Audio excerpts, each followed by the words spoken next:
इधर जो पत्रकार महोदय बैठे हैं, मैं आपके लिए 4 पंक्तियां आज करता हूं। तुम खबरों के जनक, अलग से ज्ञान तुम्हें मिलता। तुम खबरों के जनक, अलग से ज्ञान तुम्हें मिलता। तुम खबरों के जनक, अलग से ज्ञान तुम्हें मिलता। तुम पर सबको यकीन, बड़ा सम्मान तुम्हें मिलता। झूठ को सच कर देने वाला पुरस्कार नहीं है, वरना पहला पुरस्कार श्रीमान तुम्हें मिलता। यह तो मैंने आपकी तारीफ की, लेकिन कभी कभी आइए मैं थोड़ी सी चुटकी लेता हूँ। पत्रकार महोदय, नाराज मत होना। देखा, हमारा उद्देश्य किसी को नाराज करना नहीं है, हम आनंद के लिए आते हैं। आनंद से हमारा सीधा सरोकार है। हम जो कुछ भी कहेंगे केवल आनंद के लिए कहेंगे। हमारा उद्देश्य है बिल्कुल नहीं है कि किसी के दिल में ठेस पहुँचे। आइए पत्रकार महोदय, मैं आपके सम्मान में 4 पंक्तियाँ पढ़ता हूँ। रोडवेज की बस के अंदर आज बड़ा अंधेर हो गया। बैठा बैठा एक भिखारी वही सीट पर ढेर हो गया। खाकी वर्दी वाले आए, ये हमारे खाकी वर्दी वाले पुलिस वाले हैं ना, वो हर जगह आ जाते हैं। और हिंदुस्तान की पुलिस का तो कहना ही क्या है, सबसे होशियार, सबसे तेज गति से काम करने वाली है। वो एक बार यह तय किया गया कि दुनिया में सबसे तेज नतीजे कहाँ की पुलिस देती है, सबसे अच्छी पुलिस कहाँ की है। और यह जानने के लिए एक बंदर पकड़ा गया साहब। और उस बंदर को सबसे पहले अमेरिका की पुलिस बुलाई गई और बोला कि हम इस बंदर को छोड़ते हैं, आप कितनी देर में पकड़ के ला सकते हैं। बंदर छोड़ा गया, अमेरिका की पुलिस 1 घंटे में पकड़ लाई। फिर चाइना की पुलिस बुलाई गई, बंदर छोड़ा गया, चाइना की पुलिस 3 घंटे में पकड़ के ले आई। जापान की पुलिस बुलाई गई, फिर बंदर छोड़ा गया, जापान की पुलिस 10 घंटे में बंदर को पकड़ लाई। उसके बाद हिंदुस्तान की पुलिस बुलाई गई, बंदर छोड़ा गया, हिंदुस्तान की पुलिस गई, लौट के ही नहीं आई। उस पुलिस को ढूंढने के लिए फिर दूसरी पुलिस लगाई गई। तो देखा गया कि वो पुलिस एक पेड़ से एक गधे को बांधकर पीट रही है और यह कह रही है, कबूल कर कि मैं बंदर हूं। आपकी ताली बता रही हैं, आपकी ताली बता रही हैं कि हम अपनी पुलिस के लिए बिल्कुल सटीक बयानबाजी कर रहे हैं। आइए मैं 4 पंक्तियां पढ़ता हूं, सुने।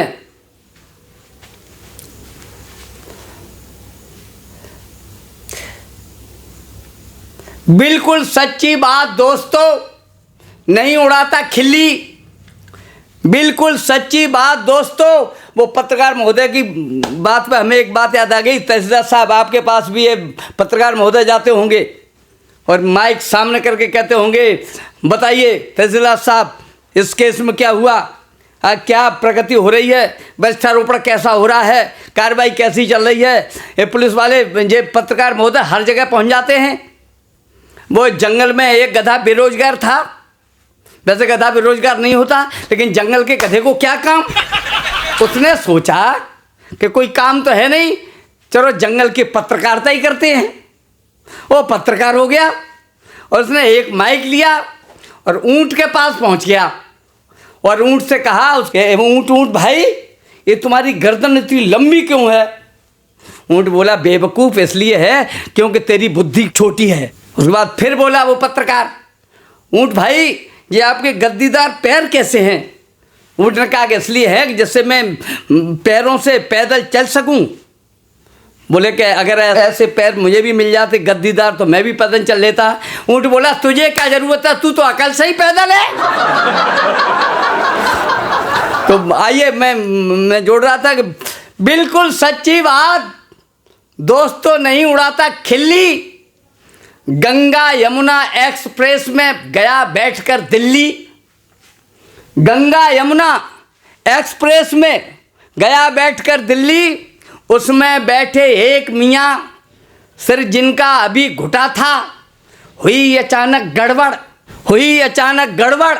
उनके पेट में दर्द उठा था, पाखाना में गए, निकलकर 2 घंटे में आए, दोनों हाथों पकड़ पजामी, बड़ी जोर चिल्लाए, इतनी बड़ी मजाक दुश्मनों, मरे तुम्हारी नानी, जिस गाड़ी की टंकी में 2 बूंद नहीं है पानी,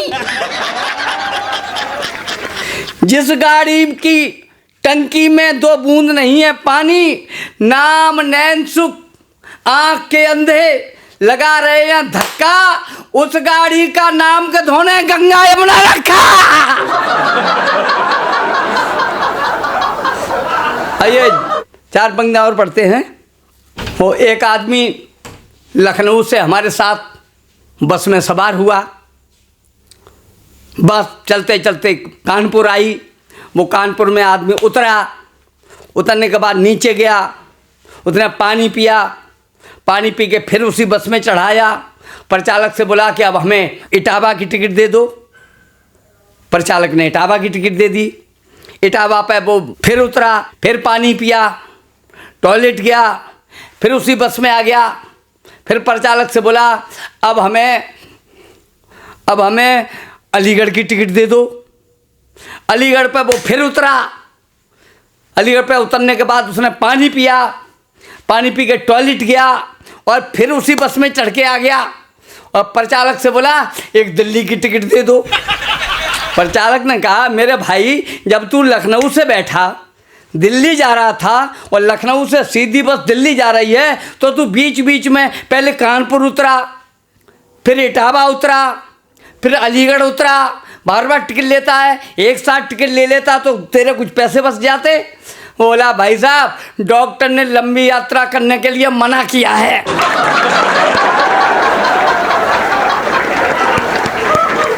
एक दिन एक लैट्रिन में पहुंच गए सरदार। सुने हुजूर, आप सुने, सरदार जी बैठे हैं। देखिए मेरा उद्देश्य किसी को ठेस पहुंचाना नहीं है। मैं फिर कह रहा हूं, मेरा काम केवल आपको हंसाना है। सरदार जी मुस्कुरा रहे हैं, मुझे अच्छा लग रहा है। आइए सरदार जी, बुरा मत मानना, मैं 4-6 पंक्तियां पढ़ता हूं। एक दिन एक लैट्रिन में पहुंच गए सरदार और एक खड़े थे बाहर जैसे हों भाई पहरेदार। देखी अंदर टंकी, करने बैठ गए पाखाना। घबराए शर्माए दिल में जब सरदार ने जाना। एक दिन एक लैट्रिन में पहुंच गए सरदार, एक खड़े थे बाहर जैसे हों वे पहरेदार। देखी अंदर टंकी, करने बैठ गए पाखाना। घबराए शर्माए दिल में जब सरदार ने जाना। एक दिन एक लैट्रिन में पहुंच गए सरदार, एक खड़े थे बाहर जैसे हों वे पहरेदार। देखी अंदर टंकी, करने बैठ गए पाखाना। घबराए शर्माए दिल में जब सरदार ने जाना। बिजली चली गई है टंकी में ना पानी आया। नहीं खुला जब द्वार, खड़ा था बाहर वह चिल्लाया। क्या करते हो यार, जरा बाहर भी लोग खड़े हैं। बैठे बैठे सोते हो या अंदर पलंग पड़े हैं। बैठे बैठे सोते हो या अंदर पलंग पड़े हैं। बड़ी कड़कती सी आवाज में तब सरदार में बोला, खबरदार जो फिर से तुमने अब दरवाजा खोला। यहाँ तो आफत पड़ी हुई, वे बाहर गाल बजाते। यह पाखाना नहीं बला है, तुम क्यों मरना चाहते। इससे अच्छा यही रहेगा भाग यहाँ से जाओ। बैठे बैठे क्या करते हो, अपनी जान बचाओ। सुन ऐसी आवाज घबरानी, उस सरदार ने जाना। आफत में सरदार वहां से फौरन हुआ रवाना। बाहर जाके उसने सब लोगों को बात बताई। हुई इकट्ठी भीड़, वहां सरदार की आफत आई। थपकी देकर खूब पुकारा, ना सरदार जी बोले। ताव में आकर तब जनता ने हाल किवाड़े खोले। बैठे थे सरदार खड़े हो हाथ जोड़ फरमाया, बिजली चली गई है यारो, अभी न पानी आया, अभी न पानी आया।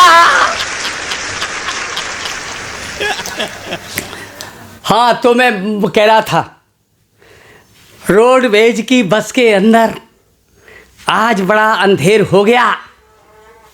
बैठा बैठा एक भिखारी वहीं सीट पर ढेर हो गया। खाकी वर्दी वाले आए, होने लगी तराशी। उसके चारों ओर खड़ी थी जनता अच्छी खासी। फटे हुए थैले के अंदर एक पड़ी थी लोई। सारी जेबें झाड़ी लेकिन टिकट नहीं था कोई। सारी जेबें झाड़ी लेकिन टिकट नहीं था कोई। परिचालक से हाल देखकर कहने लगे दरोगा, बिना टिकट चलने वाला यह कौन आदमी होगा? परिचालक बोला, बाबूजी नहीं आदमी नेक मिलेगा, बिना टिकट चलने वाला कोई इनमें से ही एक मिलेगा। या तो छोटा मोटा गुंडा जो करता मनमानी होगा, या कोई ऊंचे दर्जे का स्वतंत्रता सेनानी होगा।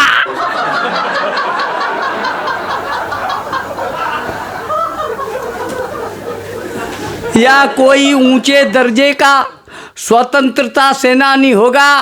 और दो पंक्ति लास्ट की सुन लेना, और हो सके तो हंगामा कर देना। अगर बात सच्ची हो तो कोई हाथ खाली न रहे, हर ओठ पे मुस्कुराहट हो, हंसी हो, तालियों हथेलियों पे तालियां हों। या तो छोटा मोटा गुंडा जो करता मनमानी होगा, या कोई ऊंचे दर्जे का स्वतंत्रता सेनानी होगा। संसद और विधानसभा का मुख्तियार हो सकता है, या फिर इन सबका ही ताऊ पत्रकार हो सकता है। पत्रकार हो सकता है।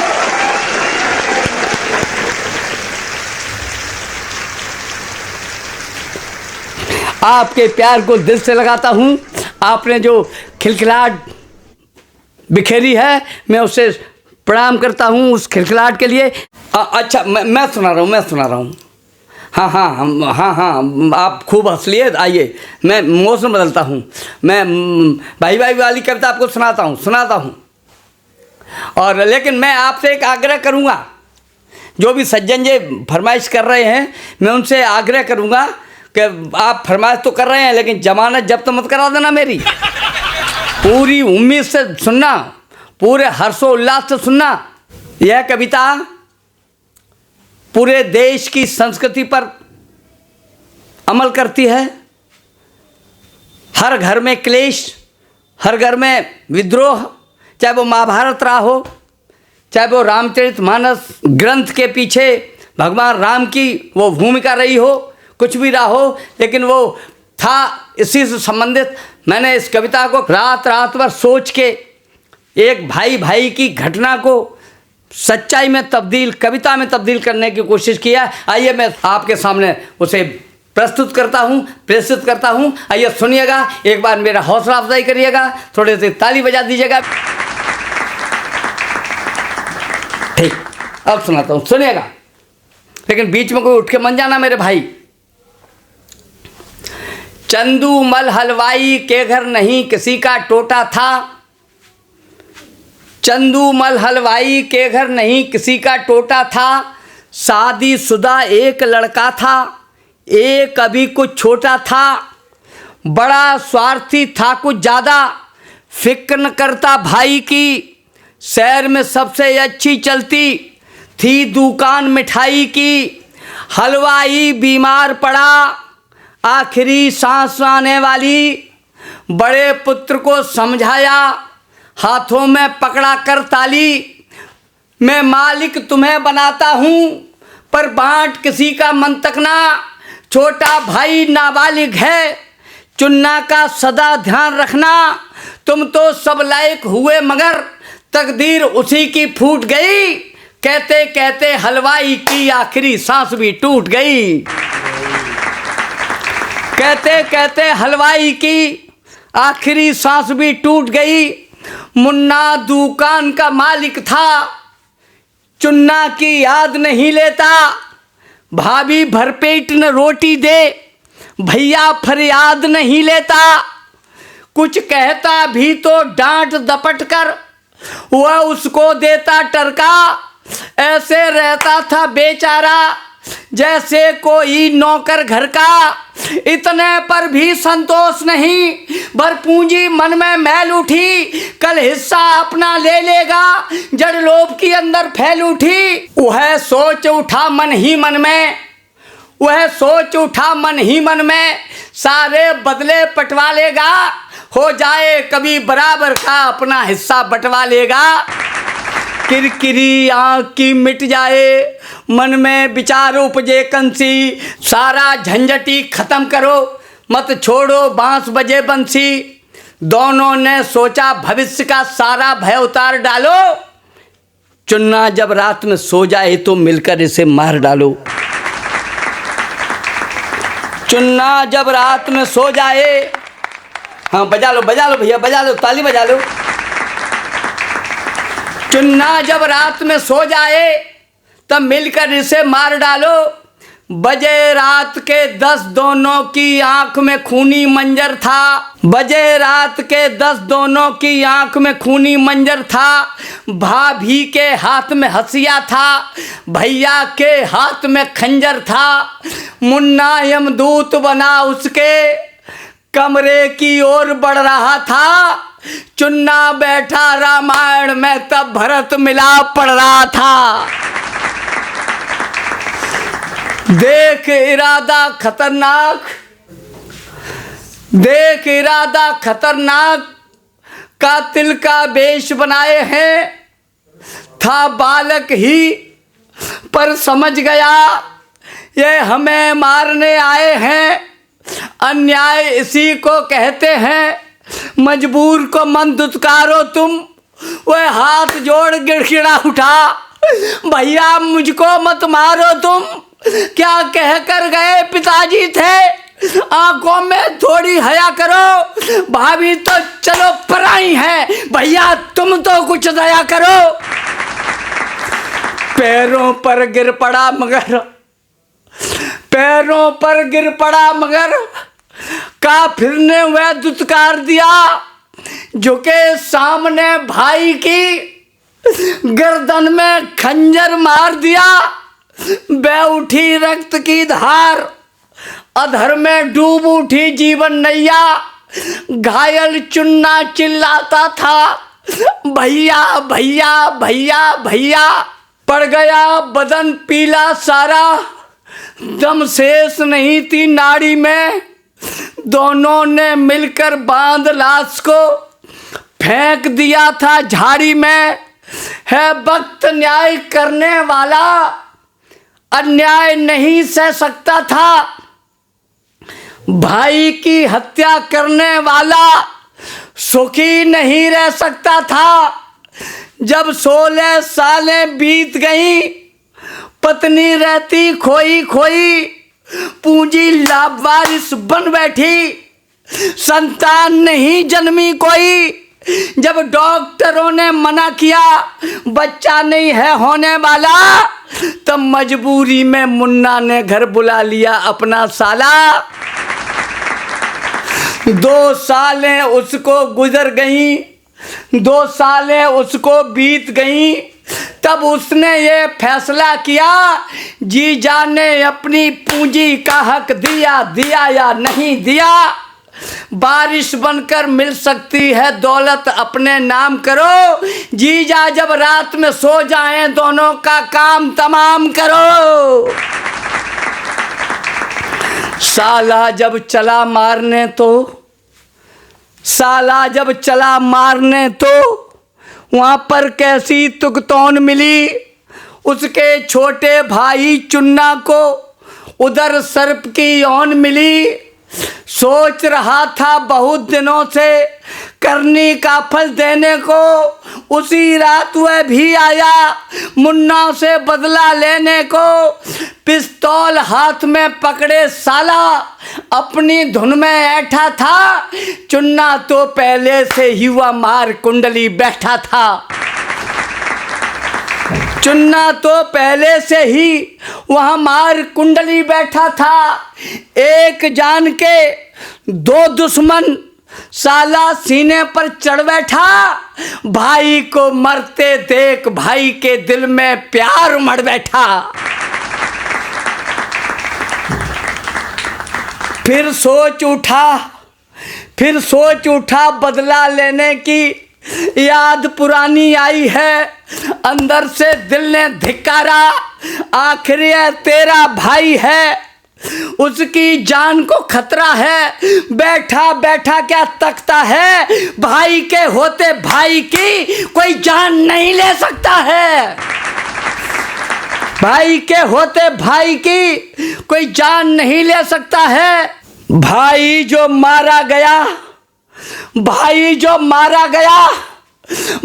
जो मारा गया, चैन तुझको जज्बात नहीं देगा। तू भाई नहीं कलंकी है, भाई का साथ नहीं देगा। अपना फर्ज अदा कर दे, उठ उसकी जान बचा ले तू। उसकी जो गर्दन पकड़े है, उसकी गर्दन में खा ले तू। पिस्तौल थी चलने वाली ही, पंजे में उसे कस लिया था। चुन्ना ने पीछे से जाकर गर्दन में उसे डस लिया था। मुड़ गया हाथ उसका पीछे, रंग घड़ी आखिरी जमा गई। पिस्तौल से निकली गोली साले के सीने में समा गई। खुल गई नींद।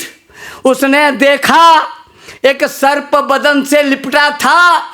चुन्ना पैरों में फन रखे मुन्ना की टांग में चिपटा था। वह समझ गया था इसी सर्प ने मेरी जान बचाई है। क्यों पैरों में फन रखे, इसका मतलब मेरा भाई है। वह चीख उठा चुन्ना चुन्ना, तब तक वह कहीं खो गया था। देखते देखते सर्प वहां से अंतर ध्यान हो गया था। वह डूब गया पछतावे में, जहाँ देखे वही दिखता है। अब शहर हर गांव में पागल बना चीखता है।